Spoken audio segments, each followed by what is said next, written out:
ইউনুসের পাল্লায় পেড়ি কি বলছে জানো, ভারতকে 1 ঘন্টায় দখল করে নেব। এর কথার ওষুধ আমাদের নাই, বুঝেছো?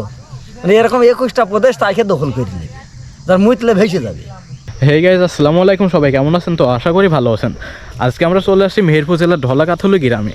আর এটি কিন্তু বাংলাদেশে একবার শেষ সীমান্তবর্তী এলাকা। আর আজকে আমরা এই এলাকাটি ঘুরবো এবং এখানকার মানুষের জীবনযাত্রা কীরকম হয় এগুলো আপনাদের দেখানোর চেষ্টা করব। আর আমি যে রাস্তায় দাঁড়িয়ে আছি এটা কিন্তু বাংলাদেশ এবং ভারতের অর্ধাধি রাষ্ট্র, অর্ধেক বাংলাদেশ অর্ধেক ভারত। আর আমার সামনে যেগুলো দেখতে পাচ্ছেন, এই যে বাড়িঘরগুলো আছে, এগুলো কিন্তু বাংলাদেশে একবারে শেষের বাড়িঘর। এগুলো কিন্তু সীমান্তবর্তী এলাকার একবার বাংলাদেশ শেষের বাড়িঘরে এবং তারা এখানে বসবাস করে। আর তারা কিন্তু যে কোনো সময় ঘর থেকে বের হয়ে দাঁড়িয়ে রাস্তা দিয়ে ভারতে প্রবেশ করতে পারে। আর আমার সামনে যেটি দেখতে পাচ্ছেন ওইখানে হচ্ছে একটি পিলার, সীমান্ত পিলার। এটি হচ্ছে ভারত বাংলাদেশ বর্ডার সীমান্ত পিলার। এবং সীমান্ত পিলার পার হয়ে ও করলে ভারত। এবং পিলারের পরে দেখতে পাচ্ছেন গাইজ তার কাটার পরে কিন্তু ওখানে তার কাটার পরে একটি রাস্তা রয়েছে এবং ওই রাস্তা দিয়ে বিএসএফ সবসময় চলাফেরা করে এবং টহল দেয়। গাইজ এখন আমরা নিচে যাচ্ছি এবং শেষ সীমান্ত পিলার আপনাদের দেখানোর চেষ্টা করব। গ্যাস বর্তমানে আমরা বাংলাদেশের মধ্যে আছি। আর এখান থেকে গাইজ প্রায় 100 পা ফেললে আমরা ভারতে চলে যেতে পারবো। আমি সামনে সীমান্ত পিলার পর্যন্ত আগাচ্ছি গাইজ আমার সামনে দেখতে পাচ্ছেন এখানে হচ্ছে সীমান্ত পিলার। আর এটি হচ্ছে ভারত বাংলাদেশ সীমান্ত পিলার। আর এখানে কিন্তু বিজিবি বিএসএফ সবসময় টহল দেয়। আর বর্তমানে কিন্তু গাইজ বাংলাদেশে এবং ভারতের মতো অনেকটা ঝামেলা চলছে এবং বর্তমান পরিস্থিতি কিন্তু খুবই খারাপ। আর তারপরে এখন কিন্তু এই অবস্থায় আমাদের পিলার পর্যন্ত আসা খুবই রিস্ক হয়ে যায়, কারণ যে কোনো সময় আমাদের বিএসএফ দেখলে একটা সমস্যা হতে পারে। আর আমার সামনে কিন্তু গাইজ এখনও বিজিবি দাঁড়ায় আছে। সামনে যে রাস্তাটি দেখতে পাচ্ছেন এই রাস্তার উপর কিন্তু বিজিবি চলাফেরা করছে।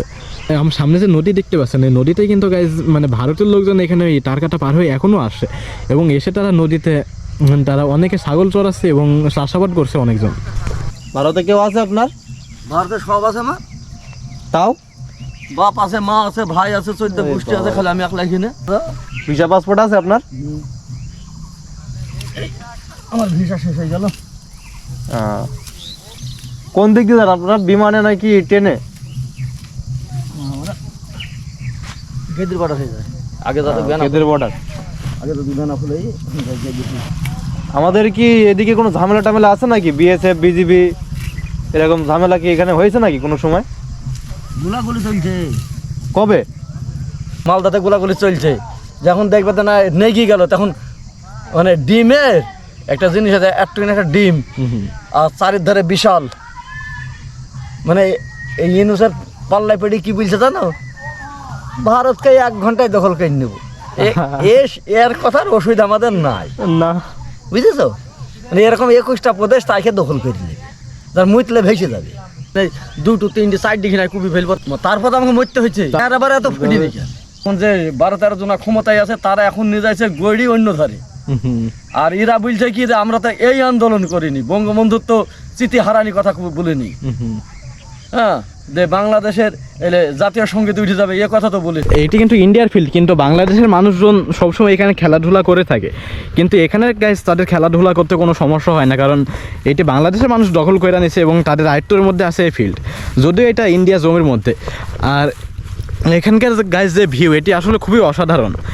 আর গাইজ সব থেকে অবাক করা একটি ব্যাপার হচ্ছে একই দেশ একই মাটি একই মানচিত্র, কিন্তু শুধুমাত্র একটি কাঁটাতারের কারণে 2টি দেশ বিভক্ত হয়ে গেছে। এটি আসলে গাইজ মানে একটু অন্যরকম বিষয়। আর যারা সীমান্তবর্তী এলাকার মানুষ বসবাস করে তাদের জীবনযাপনও অনেকটাই ভিন্ন, কারণ তারা যে কোনো সময় বাংলাদেশ থেকে ভারতে এবং ভারত থেকে বাংলাদেশে প্রবেশ করে।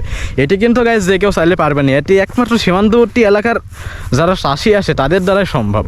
যাই হোক গাইজ, আজকে আমার ভ্লগ ভিডিওটা আমি এখানে শেষ করছি। আমার চ্যানেলে যারা নতুন আছেন অবশ্যই চ্যানেলটি সাবস্ক্রাইব করবেন এবং আমার পরবর্তী কী ধরনের কন্টেন্ট ভিডিও আপনারা দেখতে চান অবশ্যই এটি কমেন্টে জানাবেন। গাইজ সবাই ভালো থাকবেন, সুস্থ থাকবেন, ধন্যবাদ সবাইকে।